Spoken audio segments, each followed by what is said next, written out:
En esta ocasión leeremos El armario, cuento del alemán Thomas Mann. Estaba nublado, hacía frío y todo quedaba en una semioscuridad, cuando el expreso Berlín-Roma penetró en una de las estaciones intermedias de su ruta. En un compartimiento de primera clase, con cubiertas de pasamería, sobre la tapicería del Felpa, Albrecht van der Wallen, viajero solitario, se despertó incorporándose. Sentía la boca seca y en el cuerpo la no demasiado agradable sensación producida cuando el tren se detiene después de un largo viaje y nos damos cuenta del cese de un movimiento rítmico, tomando conciencia de las llamadas y señales del exterior. Es como volver en sí después de una borrachera o del letargo. Nuestros nervios, de pronto privados de ritmo protector, se sienten perdidos y desamparados.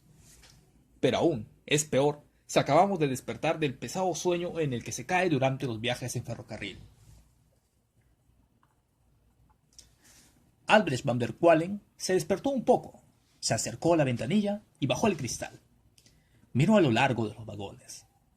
Algunos hombres estaban ocupados en el furgón de correos, descargando y cargando paquetes. La máquina emitía una serie de sonidos, resoplaba y rugía un poco, esperando quieta, pero solo como lo hace un caballo, que alza los cascos, mueve las orejas y aguarda impaciente la señal de partida. Una mujer alta y robusta, con un largo impermeable, de cara inexpresiva pero preocupada, recorría el ferrocarril llevando una maleta de unos 40 kilos. La empujaba frente a ella con una rodilla. No decía nada, pero se le notaba acalorada y angustiada. Su labio posterior estaba tenso y bañado en pequeñas gotas de sudor. Era, en conjunto, una figura patética. Pobrecilla, pensó van der Wallen.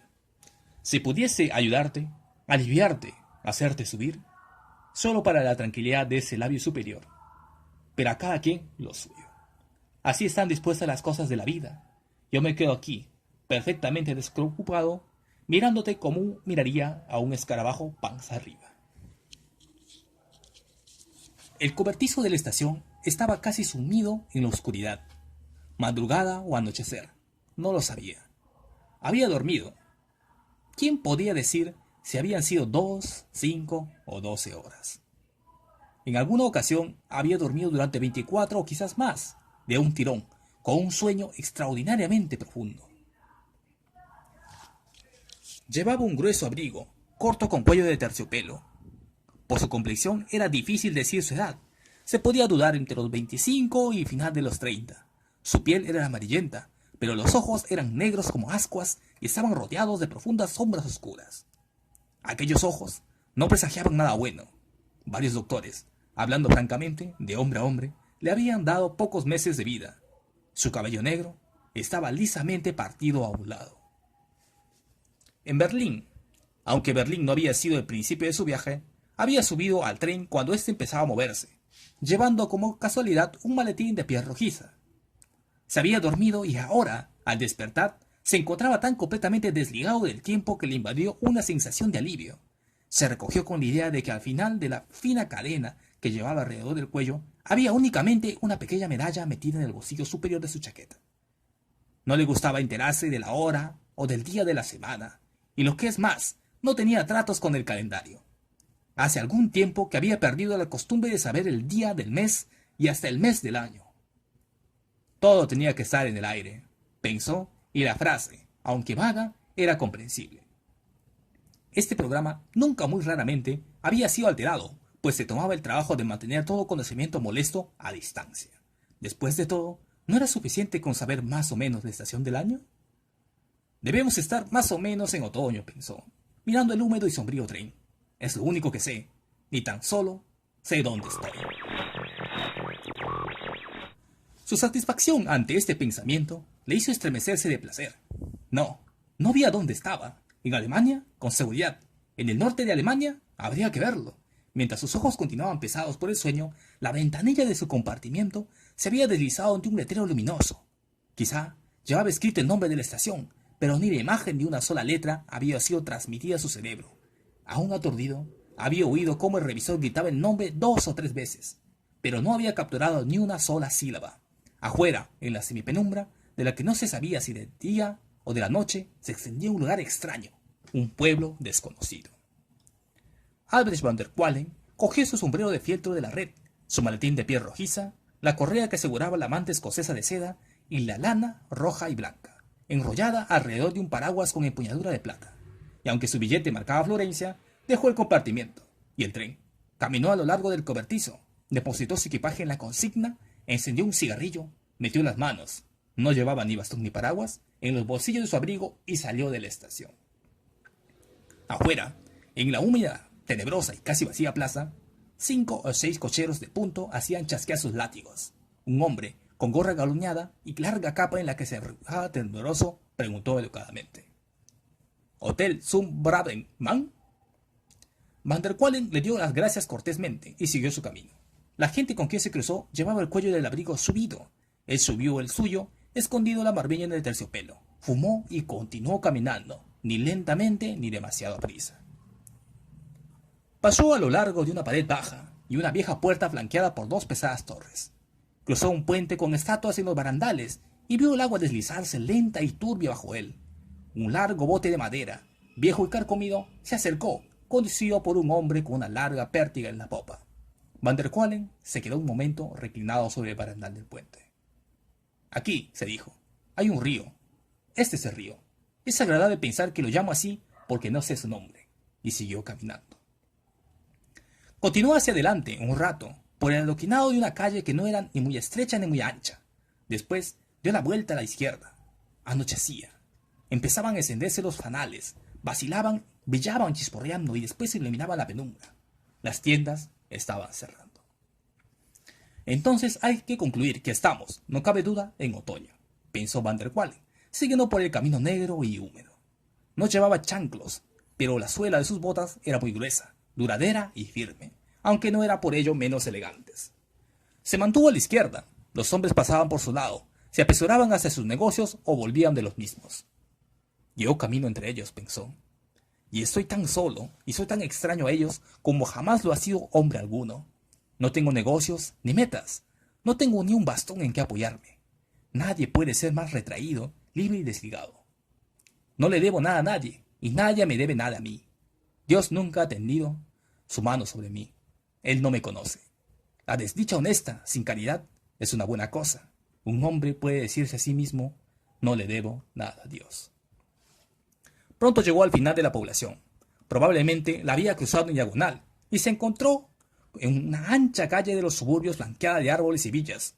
Dio vuelta a la derecha, pasó 3 o 4 travesías, casi como callejuelas de pueblo, iluminadas tan solo por faroles, y se detuvo en una que era ligeramente más amplia, ante una puerta de madera, vecina de una casa común y corriente, y pintada de amarillo deslucido, que tenía sin embargo el sorprendente detalle de unas ventanas de vidrio cilindrado, convexas y bastante opacas. En la puerta había un letrero: en el tercer piso de esta casa se alquilan habitaciones.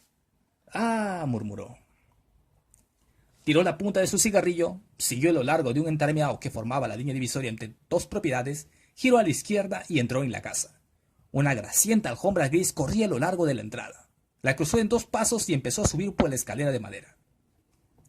Las puertas de los apartamentos eran muy modestas. Tenían paneles de vidrio blanco con refuerzos de alambre y en algunas de ellas habían placas con los nombres. Los rellanos se iluminaban con lámparas de aceite. En el tercer piso, el último, pues ya le seguía el ático, había puertas a la derecha y a la izquierda, simples puertas de madera marrón, sin placas de ninguna clase. Van der Qualen hizo sonar la campanilla del centro. Llamó, pero no le llegó ningún ruido del interior. Llamó a la izquierda, no tuvo respuesta. Llamó a la derecha y oyó pasos ligeros, largos como zancadas, y la puerta se abrió. Salió una mujer, una dama, alta, delgada y vieja. Llevaba un sombrero con un gran lazo lila pálido y un anticuado y deslucido vestido. Tenía la cara hundida y semejante a la de un pájaro, y en su frente le habían salido una erupción, una especie de tumor pungoso. Era más bien repulsivo. «Buenas noches», le dijo Van der Qualen. «¿Las habitaciones?» La anciana asintió y sonrió lentamente, sin una palabra, de modo comprensivo. Con su bella y larga mano blanca hizo un gesto pausado, lánguido y elegante en dirección a la puerta próxima, la de la izquierda.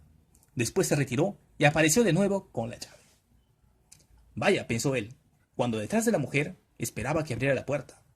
Eres como una especie de ave de mal agüero, una figura salida de la mente de Hoffman, señora.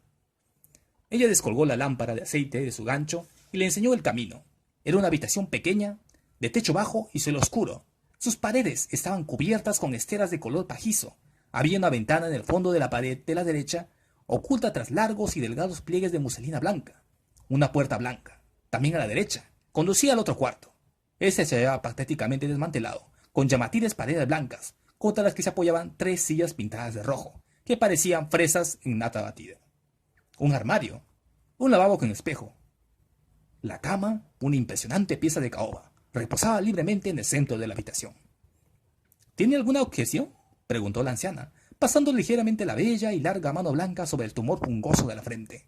Era como si lo hubiese dicho por casualidad, porque en aquel momento no podía decir una frase más ordinaria. Añadió enseguida, por decirlo así. No, no la tengo, respondió Van der Qualen.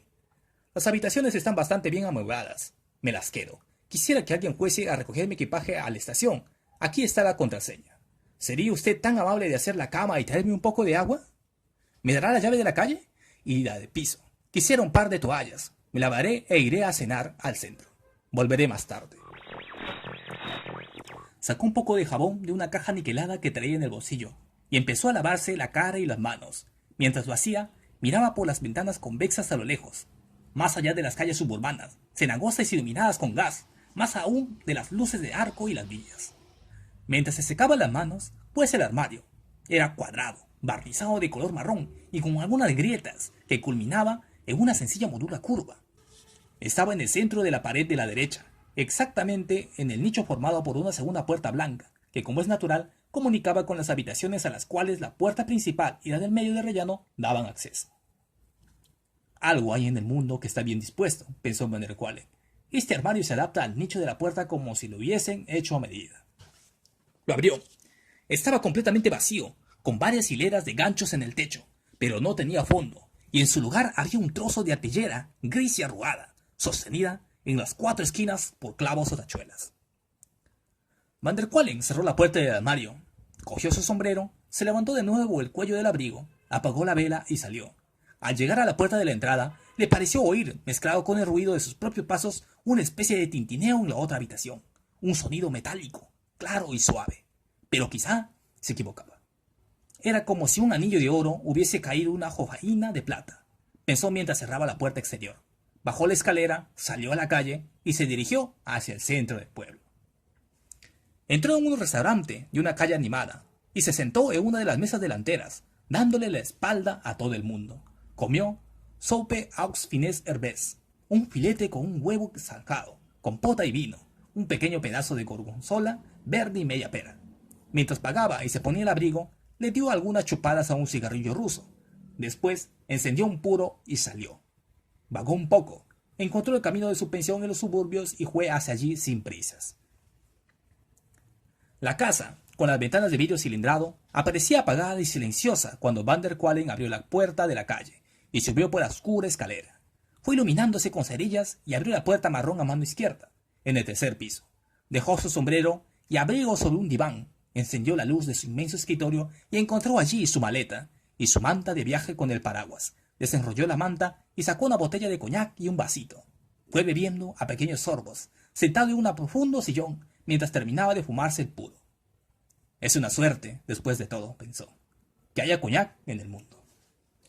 Fue al dormitorio, encendió la vela de la mesita de noche, apagó la luz de la otra habitación y empezó a desnudarse. Pieza a pieza fue dejando su traje gris, discreto y de buena calidad, sobre la silla roja al lado de la cama.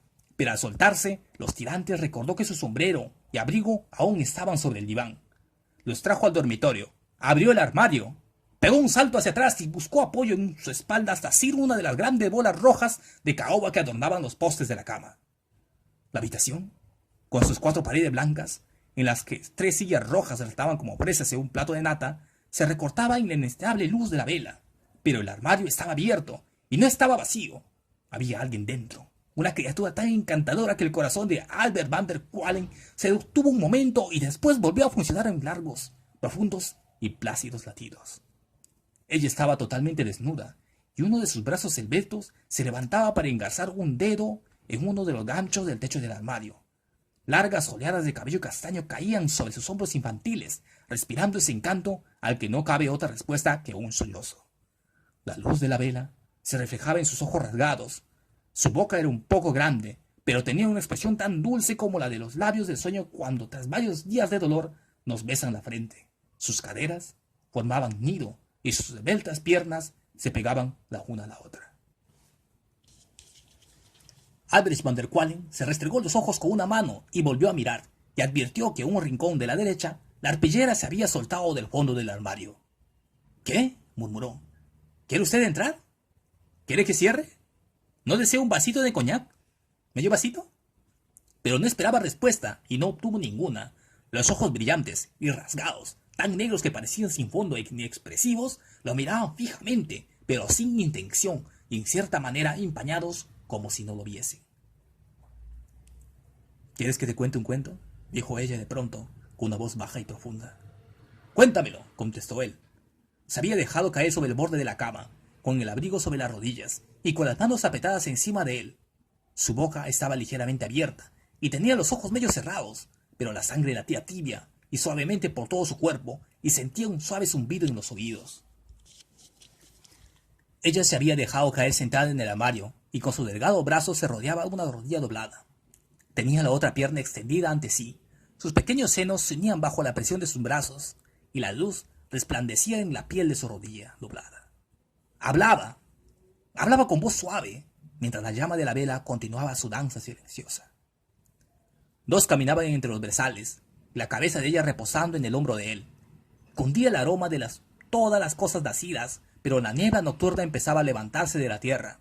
Entonces empezó, y a menudo era en verso, rimando en el modo incomparable, dulce y fluido que viene hacia nosotros, una y otra vez, en el semiletargo de la fiebre. Pero terminaba mal, era un final triste. Los dos quedaban en un abrazo indisoluble, con los labios unidos. Entonces uno apuñala al otro en el pecho, con un cuchillo inmenso, y no sin razón. Así termina. Entonces se levantó con un gesto infinitamente dulce y molesto. Levantó la arpillera gris por el rincón de la derecha y desapareció. Desde entonces le encontró cada noche en el armario y escuchó sus cuentos. ¿Durante cuántas veladas? ¿Cuántos días, semanas o meses permaneció en aquella casa, en aquella ciudad? ¿Qué ganaríamos con saberlo? ¿A quién preocupa una miserable estadística? Sabemos, además, que varios médicos le habían dicho a Albrecht van der Qualen que le quedaban pocos meses de vida. Ella le contaba historias. Eran tristes y sin interés, pero flotaban como un suave estribillo sobre su corazón y lo hacían latir más tiempo y con mayor dicha. A veces perdía el control. Su sangre se inflamaba. Tendía las manos hacia ella y ella no se le resistía.